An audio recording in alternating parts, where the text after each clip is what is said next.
আসসালামু আলাইকুম রহমতুল্লাহি ওয়া বারাকাতুহু। একটা গুরুত্বপূর্ণ বিষয়ে মানুষ কত ভয়াবহ রকমের অসচেতন হতে পারে ওই বিষয়ে সতর্ক করার জন্য আজকের এই ভিডিওটা তৈরি করা। মূলত পৃথিবীর মধ্যে যতগুলো নিকৃষ্ট এবং গুনাহের কাজ আছে তার মধ্যে সুদ একটি অন্যতম। তো মানুষ সুদের ব্যাপারে এত অসচেতন বা এত অজ্ঞ, আপনি সমাজের কিছু দৃশ্য না শুনলে বুঝতেই পারবেন না।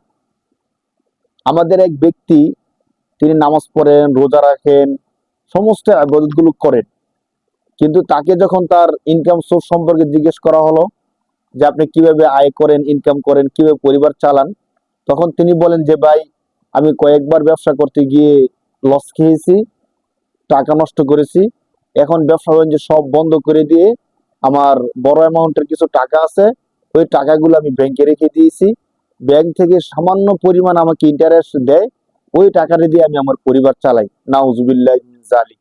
আপনি ভাবতে পারেন, ওই ব্যক্তি ভালো নামাজি এবং সমস্ত আবাদতগুলোই প্রায় করার চেষ্টা করেন, কিন্তু ব্যাংকের মধ্যে টাকা রাখার পর অতিরিক্ত যে টাকাটা আসে, ওই টাকাটা যে হারাম, সুদ, তিনি জানেনই না। তিনি এটা মনেই করেন না যে তিনি সুদ খাইতেছেন। তাকে যখন আমি গুরুত্ব সহকারে ধরলাম, জিজ্ঞেস করলাম, তিনি বললেন আমি জানি সুদ হারাম, সুদি কারবারের মধ্যে সমস্যা, কিন্তু আমি যা করতেছি আল্লাহ তাআলা তো তা নিষেধ করে নাই। আমি আরো অবাক হলাম, বলেন কি? তাকে জিজ্ঞেস করলাম যে কিভাবে বুঝলেন যে আল্লাহ তাআলা এটা নিষেধ করে নাই?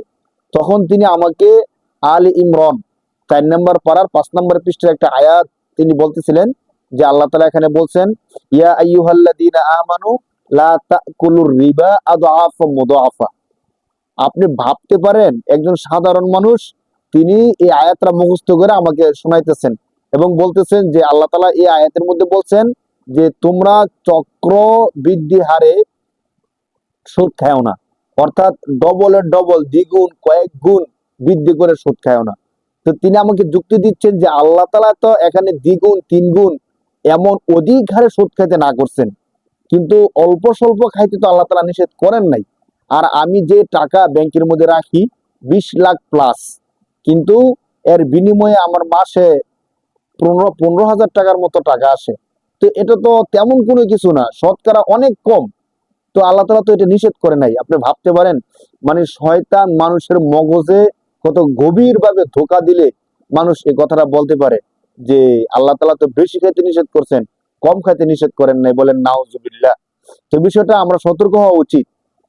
যেটা খারাপ, তার যার বেশি খারাপ তার অল্পও খারাপ, আর যার অল্প ভালো তার বেশিও ভালো, যার বেশি ভালো তার অল্পও ভালো। ভালো ভালোই, চাই তা কম হোক অথবা বেশি হোক। আর যা খারাপ তা খারাপই, চাই তা যত কম হোক অথবা যা মন্দ হোক। সুদের ক্ষেত্রে ফুকায়ে কেরামগণ কি বলছেন? বলছেন যে সুদ কাকে বলে? সুদ বলা হয় জিয়াদাতুন মাশরুতাতুন ফি আকদিন মিন ইওয়াজিন লা মুকাবিলা লাহা ফিল মুআওয়াজাতি। মানে এমন অতিরিক্ত, যে অতিরিক্তটা শর্ত করে আনা হয়েছে, তার মোকাবেলায় বিপরীতে কোনো কিছু নাই। আপনি 10,000 টাকা কাউকে ঋণ দিলেন, আপনি তাকে বললেন যে আমি তোমাকে 10,000 টাকা দিচ্ছি, শর্ত হলো 1 মাস পরে তুমি আমাকে 11,000 টাকা দিতে হবে। এই যে অতিরিক্ত 1,000 টাকা নিলেন, যার মোকাবেলায় বিপরীতে কোনো কিছু নাই, এটাই হলো সুদ। আমরা সতর্ক না থাকার কারণে আমি ইবাদত করতেছি, আল্লাহকে মানতেছি, মনে করতেছি সবকিছু ভালো করতেছি, কিন্তু আমি যে সুদের কারবার করে আল্লাহ তাআলার শত্রুতে পরিণত হয়ে যাচ্ছি, আমার কোনো খবরই নেই। আপনি আরেক আয়াতের মধ্যে খেয়াল করেন, আল্লাহ তাআলা কি বলতেছেন? ইয়া আইয়ুহাল্লাযীনা আমানুত্তাকুল্লাহ ওয়া যারু মা বাকিয়া মিনার রিবা। হে মুমিনগণ, আল্লাহকে ভয় করো এবং সুদের অতিরিক্ত টাকাটা ছেড়ে দাও। ফাইল্লাম তাফআলু ফাদানু বিহারবিন মিনাল্লাহি ওয়া রাসূলি।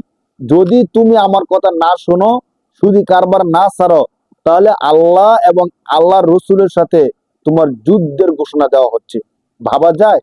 আল্লাহ আল্লাহ রসুলের সাথে মোকাবেলা করে, যুদ্ধ করে কেউ কি সক্ষম হতে পারবে?